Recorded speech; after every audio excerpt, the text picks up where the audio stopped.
सध्या जिल्हा परिषद पंचायत समिती निवडणुकीची रणधुमाळी सुरू आहे। अनेक पक्षांचे उमेदवार कार्यकर्ते आपले उमेदवार निवडून आणण्यासाठी प्रचारात उतरलेत। जारखडवाडी पारगाव जिल्हा परिषद गटातील निरगुडसर गावची यात्रा सुरू आहे। निरगुडसर येथील बैलगाडा घाटात अनेक राजकीय मंडळींनी भेटी दिल्यात। आंबेगाव तालुक्यातील भाजपाचे नेते जयसिंग एरंडे यांनी निरगुडसर घाटामध्ये जिल्हा परिषद पंचायत समिती निवडणुकींना उद्देशून चांगल्या माणसांना निवडून द्या असं म्हटलंय।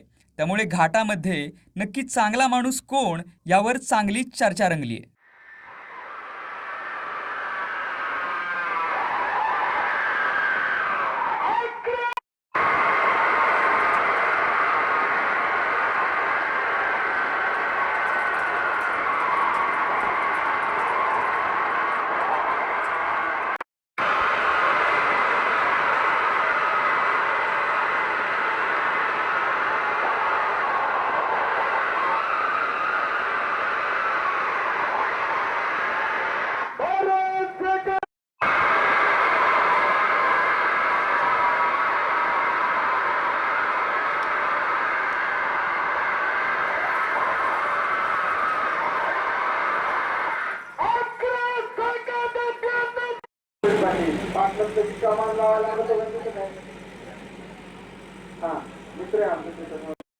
संतोषराव आपण या ठिकाणी पुढे यायचं आहे। रामदास शेठ आपण पुढे यायचं आहे आणि ट्रॉफी घेऊन या ठिकाणी बुमणाबाई सर्व ग्रामस्थांना विनंती करतो।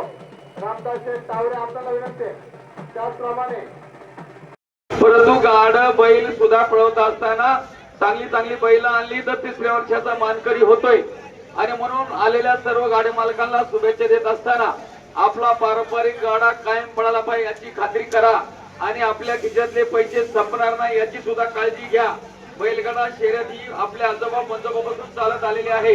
आता रवी भाऊ सरपंच तुम्ही सांगितलं 2 मिनिटं शुभेच्छा द्या। मी राजकारणावर काही बोलणार नाही कारण जरी निवडणुका असतील तर मी राजकारणापेक्षा बैलगाड्याला जास्त महत्व देतोय। माझ्याकडे तुमच्या आमच्या आशीर्वादाने भारतीय जनता पक्षाचं फार मोठं पद आहे। निवडणूक चालू आहे परंतु प्रचार का करायचा नाही जास्त त्याचं कारण सांगतो। काल ज्याचा झेंडा घेतला तो आज दुसऱ्या पक्षात, ज्याच्यासाठी काम केलं तो तिसऱ्या पक्षात। काही राजकारणाचा चिखोल झालाय, तुतडा झालाय, काही नाही। ज्याला योग्य वाटत त्यांनी चांगल्या माणसाला मत द्या। मी झेंडा सांगणार नाही, पक्ष सांगणार नाही, चांगल्या माणसाला मत द्या, निवडून द्या एवढंच सांगतो।